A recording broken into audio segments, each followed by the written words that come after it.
How's it gaming? I'm Fill in the Blanks. Welcome back to Let's Play Final Fantasy. We are halfway through the Whisperwind Cove, and this is the floor I was talking about last episode. This is the Undead Fortress, which can be one of pretty much any of the 40 floors on the Whisperwind Cove, and is the only floor with all 10 chests. Now, unfortunately, I did check my little chart while I was playing this, and having this floor as floor 21 does not net me anything remotely good, which is a huge shame. But I still go up to the throne room to see a couple of exclusive battles that are, I think, only found on this floor. I just want to see them, so... I will never surrender my kingdom, none shall stand in my way. I guess this is an actual undead kingdom. These aren't, like, bad people, I guess. They're just all undead. And we're invading, so... I like how they become a pharaoh. It's kind of a cool little idea. Can see nothing, basically. What manner of treachery is this? My army is defeated, blah. My soul is bound to that of my king. And then you kill her too, because why not, right? That's how we party. She's a devil wizard, apparently. But yeah, just like before, I am playing I'm recording this audio after I've been playing this, because I have 40 maps to look at while I do this. I will love you always, my liege. That makes me feel a little sad. My goodness. Yeah, I have, on my phone, while I was playing this, I have all 40 floors out, and that's how I know where I'm supposed to go at any time.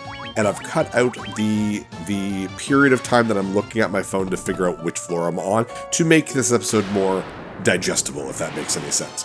But at this point, after I fought the Pharaoh and Devil Wizard or whatever it was, you can just, if you're not looking for the rest of the treasures, just head straight down, and there's going to be a staircase. If you are looking for all the chests, it's a very, very, very simple layout. Basically, it's almost like a digital 8 on like a digital clock that is also bisected. So you got like top left, top right, and you got top middle, and then you have like a mid left, middle, and mid right, and down left, down right, down middle. It's very, very easy. But all the fights are simple. We are at level 71 or 2 at this point, I forget. But we entered the third and fourth elemental dungeons basically at level 70, and it's been pretty easy. We are at a point now that we are starting to fight a couple of different and more powerful versions of some of the monsters. For a while, we've only been fighting stuff like Black Goblins and Gloom Widows, and I know you guys are tired of hearing me complain about that, but we do start to see slightly more powerful monsters. They are still no match for us at this point. We are more powerful than the game expects us to be, so the only real fight that really, really stands a chance against us is the final boss fight from the final dungeon. It's not even this dungeon. So, down we go. And this is just a basic Arse one. We've done a good mixture of the basic, just get to the staircase, versus the more involved, hey, there's a puzzle, or hey, there's people to talk to, floors. And they're not too bad, these elemental dungeons. I find sometimes they can be a little like, oh, I have to... The hide-and-seek kids, for example, is frustrating. It feels very much like busy work, but it does break the monotony. I hate it when it's an involved floor, but there's also battles. I think we have one of those left. I don't think I've done the beaver counting floor yet. Yes, beaver counting. You heard me right, folks. Final Fantasy, it's filled with wonders. Those, what, 2 floors? Yeah, here's the big maze. I mentioned this last episode, too. This is just a huge, like, maze with little ways to go. Very, very frustrating without a map. This whole elemental dungeon business, mind you, I find will be very difficult without a map. Just brutally not fun without a map. But at this point, this was 2007 when these came out, so... And even the Game Boy Advance one was like 2002 or 3. So the internet was widely available, and the idea of getting maps for these things wasn't super uncommon. Now it's super easy. I mean, you can find the guides basically on Internet Archive. There I am, looking to make sure I'm going the right way. And people have made, like, hand-drawn maps, and, like, it's so easy to get information for a lot of this stuff now, which is great for someone like me. Oh, I think this is the only time we ever see red flans. I think I try to run away, but I think I also use Flare with Dev just in case. Yeah, I flee. Because I'm not sure what they're actually weak against. I'm not sure if the red means they're weak against fire, or maybe it means that they're actually really, really strong against fire. So I kind of just go the non-elemental way, and I'm like, alright, well, use the Judgment Staff, cost flare. Then we run away anyway, so it didn't really matter, but, you know, want to cover all my bases, right?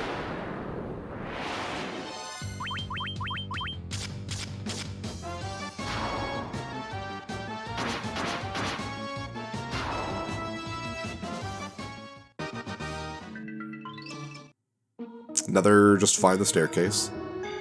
I think it's like a mix. It's like 2/3 of them are find the staircase, and there's a third of like more involved ones. We get some more like of the newer enemies. Here we got Dual Knight and Unicorn. Unicorns look really cool. I like the color design they did with that. Why would you kill a unicorn?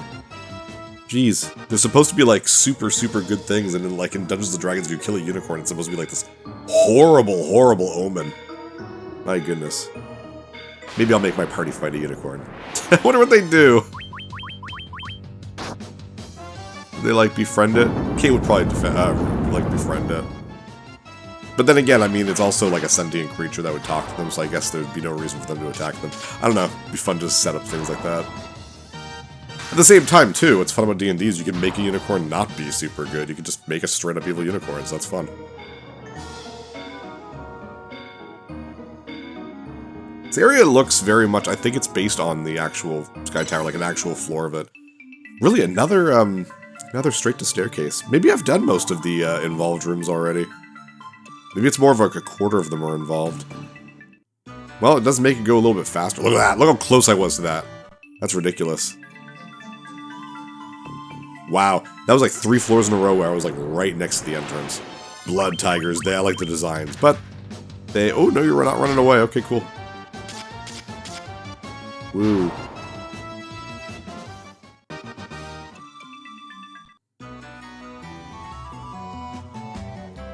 Yeah, looks like we're not going to get any fun rooms this time. Anything cockatrice related, these poison eagles, I want to run away from. No thank you. Don't want to deal with any status elements. Mind you, I've got the ribbons and stuff, so it shouldn't be a problem, but... Yeah, it looks like we don't really do anything really truly involved in this floor 20 to 30. That's okay, it means we get to fight the boss right off the bat. So with that, I guess, take it away, Present Phil.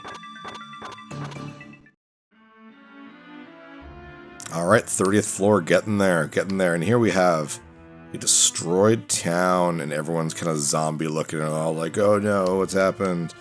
It's kind of weird how they give some of these bosses like a little bit of a more involved floor, but you don't need to do anything or talk to anyone. There's no treasures to be found.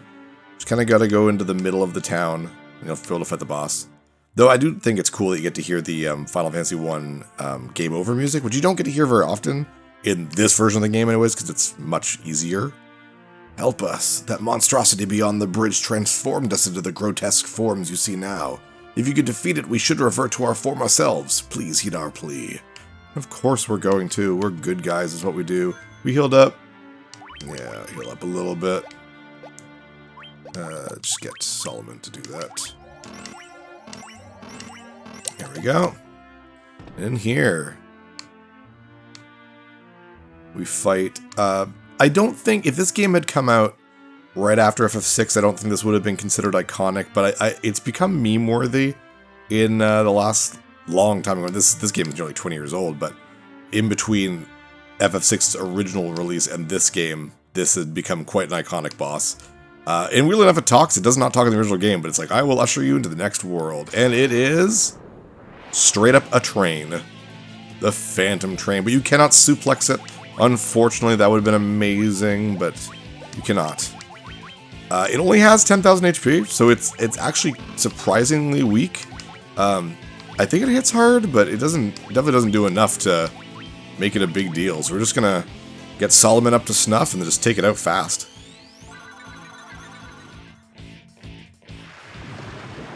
Very cool. Oh, I mean, that's not powerful, but it's not enough to take us down. Nice. Just keep tempering Solomon. We'll just go the old school strategy. We're just getting him up to like there we go. That's 16% life already done. A couple more tempers, you'll be doing like 3,000 damage. And Healaga is enough to completely heal us from Acid Rain, so... In the original FF6, this is not a hard boss at all. It's just kind of there. It's a cool boss, don't get me wrong, and it's a very memorable part of the game, but it's funny that it's here. Out of all things, I guess they're doing 3,000 already. Just about halfway done.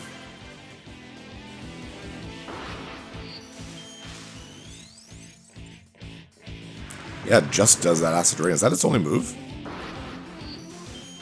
In the original FF6 too, a lot of the strategy that a lot of people would use would be just to use a Phoenix Down, because it is an undead train, which again is really funny. But you can't do that in this game. You can't target enemies with items, or curing match. That's why the DS spells exist in the first place. Later on, they're just like, well, just let the player target anyone they want, and then they can just target undead with curing magic. So that became a thing. So the DS stuff doesn't stick around, which is unfortunate, because I like the idea of it. Alright, we'll just attack, because one more attack from Solomon will take it out. Dead. The end. Easy. Not much of a challenge, especially compared to Shinryu and Omega. Well, I got a Mega Elixir out of it. From some source unseen, the scent of flowers is carried to you on the breeze. Woo! And then we gotta go back. Let's heal up quickly. Jeez, Solomon and Kira have really good amount of MP now. Because it makes sense. They leveled up so much at this point. So you go back. Now everyone's fine and good. It's great. You saved us. Look, flowers blanket the village with splendor once more. Please rest here a while before moving on. You can't actually rest. There's no inn or anything like that. It's just small talk, I guess. But let us complete the last 10 floors by heading into here. And... oh yeah, you can leave if you want to at this point, but we are perfectly fine. Take us away, Future Phil. Thank you, Present Phil. Here we go with another really quick level straight to the staircase. I like the ice cavern ones just because, you know, you can just bypass fights by using the ice. I love this one. This one's really cool. It's a world map floor, and you can tell by like the almost mode 7-ish kind of thing. But I love how it's like a floating in midair. The background isn't the sea, it's like the clouds, and it's got this really cool sunset motif. And like how the other dungeons have all been like homages to FF1, or sorry, FF3, 4, 5, and this one being FF6 with Orthros and Typhon and all that. I like to think that this is an homage to FF6, the way it's presented as the world map. If you've never played FF6, it's a bit of a spoiler why I'm referencing that, but it's a really cool one. If you played FF6, you kind of know what I mean with this. But I just think it looks really cool. It looks really neat. The enemies we've been fighting here, the Squidrakens. Oh, not the Orthros. I guess they're Squidrakens? Squidrakens? I guess it's Squid and Kraken put together. But basically the Mind Flayer looking enemies. They drop something. I forget what it's called. But I don't get one, so it doesn't really matter. But they drop an item that, if equipped, will double the amount of damage Holy does, which is really, really, really cool. I don't get it though, so it doesn't really matter, because that would have been really nice to have Zera be super powerful. Mind you, we also need her for healing for the most part, but it still would have been really cool to have something like that. Anyways, it's a fairly large world mappy area. You got to get to this like lake here and go across it, and the exit's right there. Got knockers. I think the strongest goblin type enemy in the game. Still not a big deal though. 500 gil for a goblin is not bad though. Cross here. Then just go and find a hole to jump in. I guess, sure. The whole idea of like going deeper and deeper in this area, but like areas sometimes are outside, which obviously defies the laws of physics.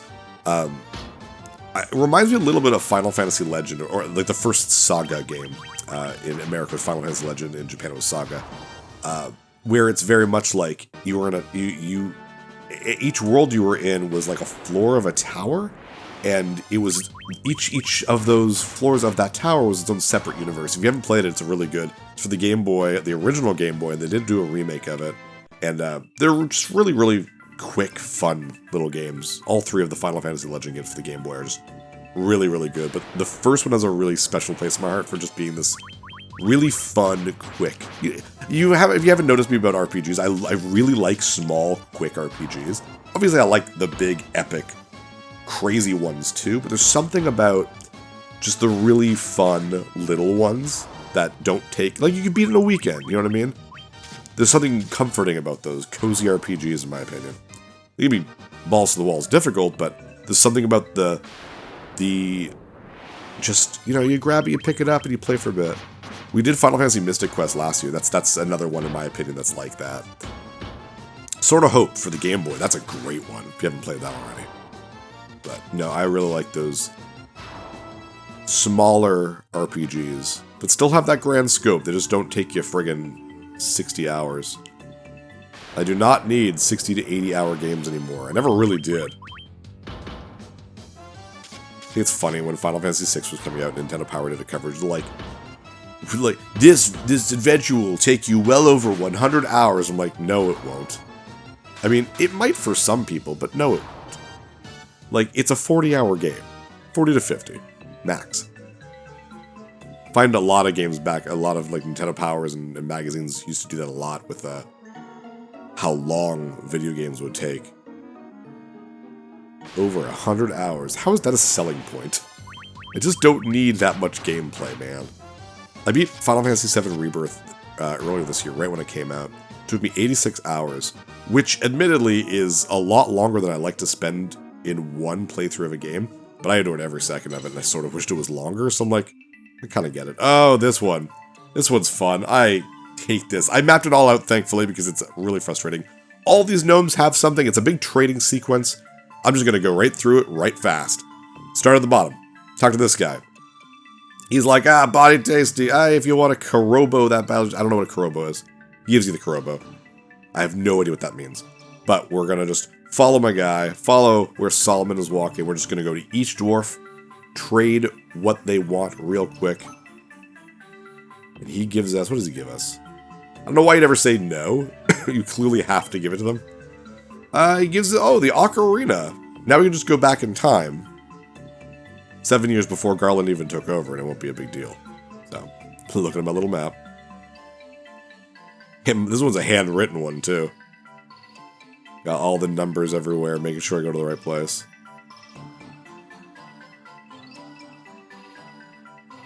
And the whole reason we're doing this, by the way, is because that big friggin' stone golem over there, you need one of those rubies, like you did in the main game, and we need that to get him to kind of go away. He gives us... What does he give us? The cogwheel.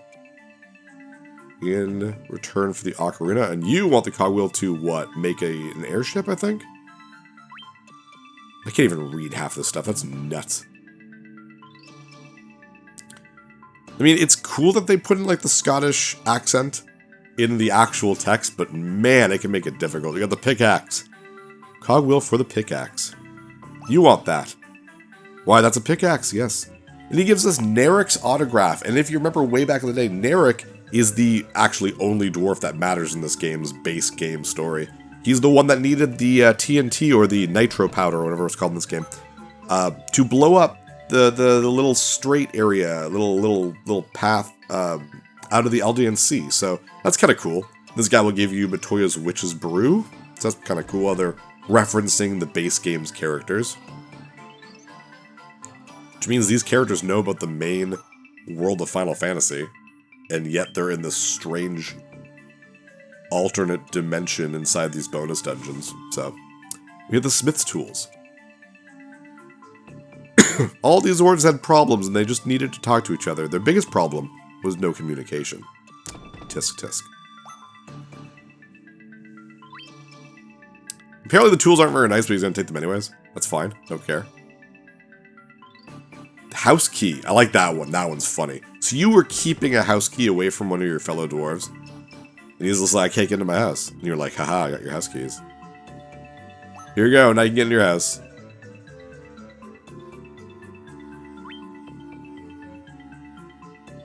What does he give me? Oh, the token of friendship, the cat's whisker. There is one dwarf that will say nothing to you. He's right here. He will only talk to you if you have the cat's whisker. And that will give you the ruby. Basically, he wasn't your friend, but now he's your friend.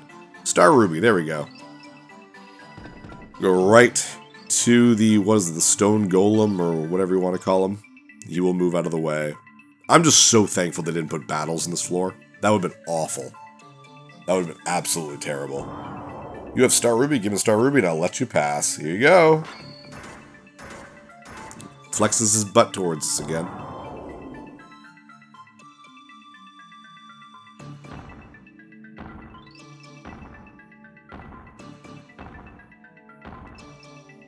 And easy enough. One more floor down. An annoying one, but even under normal circumstances, you just gotta keep trying, I guess. Whisperwind, Cove. What floor are we on again? Oh, dang, we'll battle. We're getting there, though. We're getting really close. Undergrounders can do a decent amount of actual HP damage to you. If Zera Dev get hit by this guy, it does a couple hundred. So, decently powerful. But, I mean, we've got such powerful weapons right now. You're only going to have trouble if you don't have at least one melee character. And if you're going through this game with just mages, whew, well, you're just making the game harder for yourself. And if that's what you want, then cool. It's the fun thing about the whole class system. Because the game is already much easier on the PSP version than it is on the NES version. So if you want a harder challenge, just play with different party setup. This floor is a shop floor. All the white mages and white mages and black mages have levels of white magic and black magic. So you can purchase every magical spell here, which is very, very cool. So you can load up with anything you might need.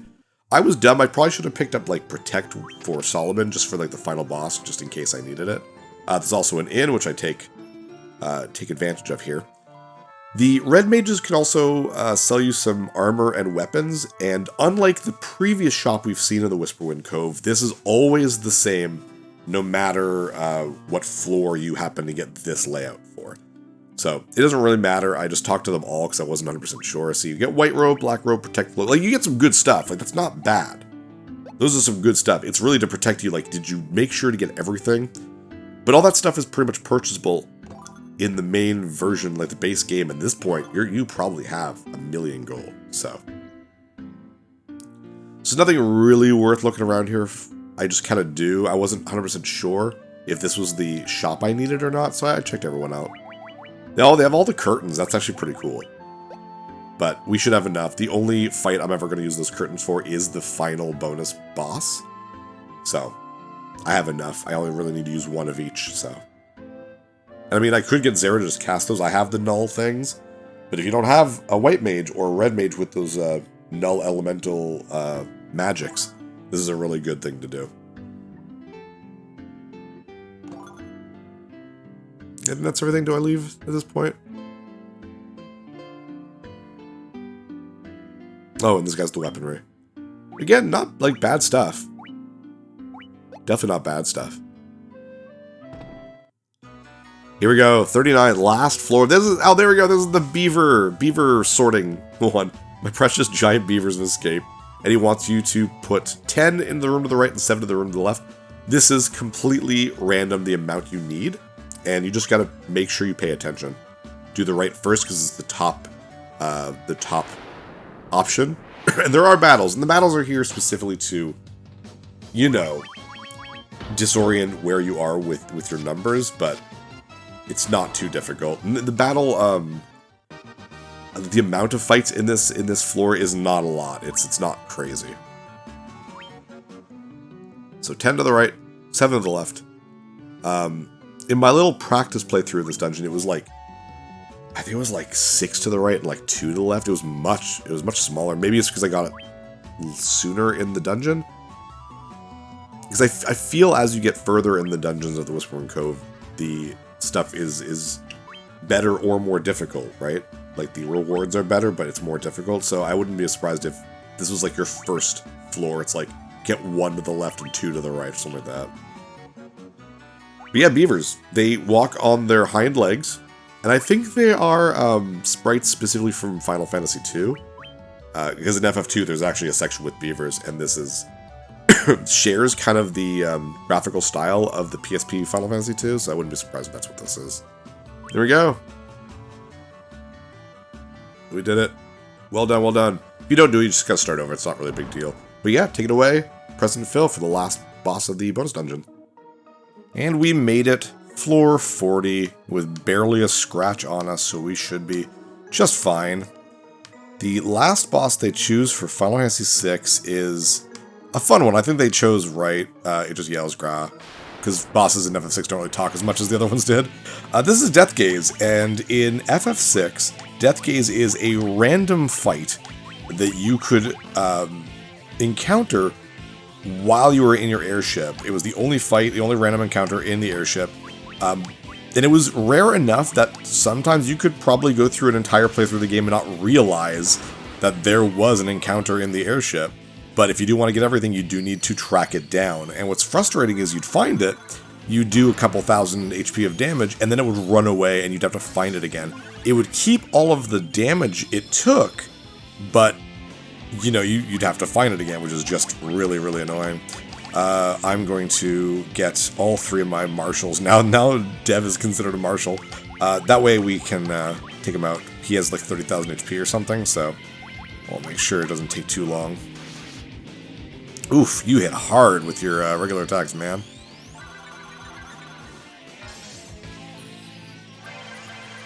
Yeah, no, the idea of an airship encounter that you have to hunt down and deal damage through multiple fights would actually come back in Final Fantasy VII, which was a really cool one. I don't think they ever do it again. I'm not 100% sure on that. You got a really strong regular attack. Death Gaze likes to do a lot of death attacks. Not doing it right now. It's a shame, too, because like by this point in the game, you really should have immunity to pretty much anything death-related. So...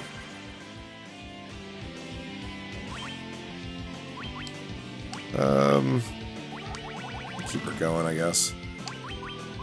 How much are we each doing? Oh, no, not Dispel. Does that take away all my stuff, all my buffs?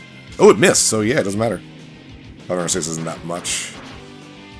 No one's doing above 1,000, really. Oof. Time to do a little bit more buffing, I think.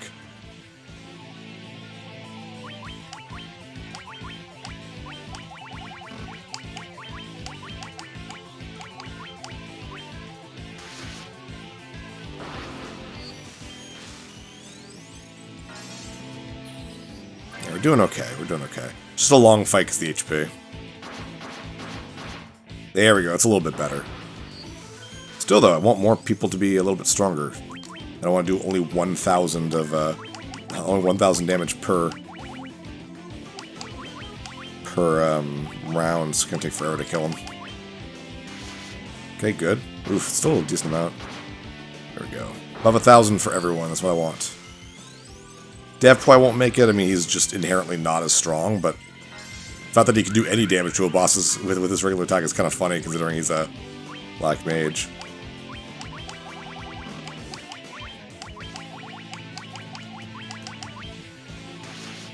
Okay, we should be good. We'll be nice and healed up. So I'm going to have a little bit less HP because it is only 400 there, but other than that, everyone else is fairly safe.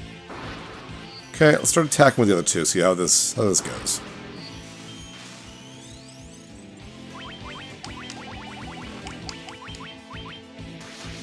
Ow.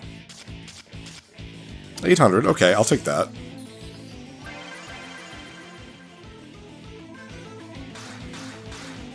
$1,000 for Dev? Yeah, that's fine. And 1,400. Okay, yeah, I think we're good. Everyone just wail on it.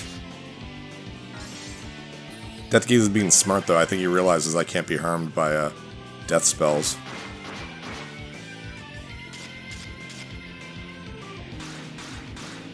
Jeez, go Dev. Oh, no, never mind. Here we go. But it matters not. We're totally protected.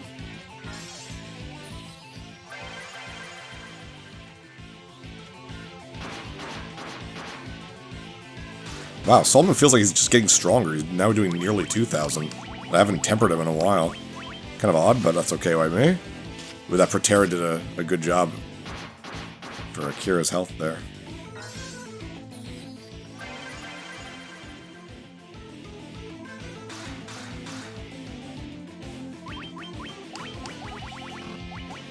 I'll do another Invisira.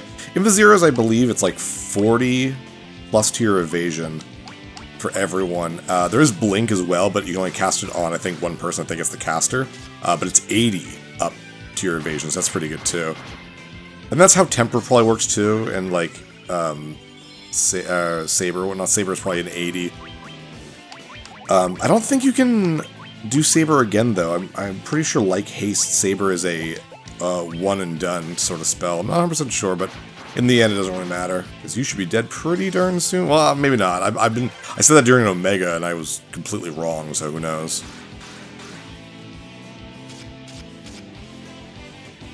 You know what, I'm gonna Temper again, or Saber again. I just want to see if that actually makes a difference or not.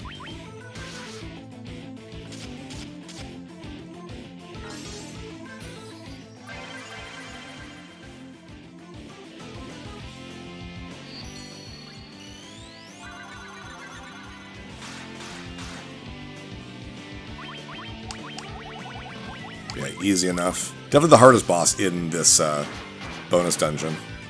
No, it doesn't look like it did any difference, but I mean, he's dead, so it doesn't really matter. Huzzah! And that is all for the Elemental Dungeons, the 4 Elemental Dungeons. This was all the Game Boy Advance. It used to be exclusive, but then obviously this game came out. We got the Lightbringer. The Lightbringer is obviously a really good spell that I can't equip, apparently. I think it's for red mages only. Yeah, red wizard, but it casts Holy, which is pretty cool. And there was something I could have gotten for Zero, which would have doubled the damage Holy did, but I wasn't able to get it. It's, you know, I was at the hands of random number generation, so I couldn't will it, unfortunately. But that is it for the bonus dungeons from the Game Boy Advance version of the game. We are ready to... Oh, we get this too. The Ultima Weapon. I forgot about this. The Ultima Weapon, which in a lot of the Final Fantasy games, PlayStation era specifically, you get... The Ultima Weapon is called the Ultima Weapon. And the sword is bound to its wielder's HP. Basically, the stronger someone's HP is, the more attack he is. But look at his attack, 127. So as long as we keep him powerful, that is incredible. Is that for... Can anyone equip that? Oops. Oh, you can. Can anyone? Oh, anyone can. Oh, neat. You know what? I'm still going to give it to Solomon. And that's good. Cool. Awesome. Well, with that, next episode we will... start the final dungeon, which is the PSP exclusive dungeon, the Labyrinth of Time. So what you should do is meet me when you are ready at the Chaos Shrine, which is right in the middle, right here. Where is it? Seriously, where is it on this thing? Chaos Shrine, right there. Basically the first dungeon and the last dungeon, and also the bonus dungeon. With that, I'm Phil in the Blanks. See you next level. Hey, thanks for watching. If you liked this episode, click that subscribe button and hit the bell icon to know when the next episode is up. If you want to support my channel, share some videos with some friends and consider supporting me on Patreon.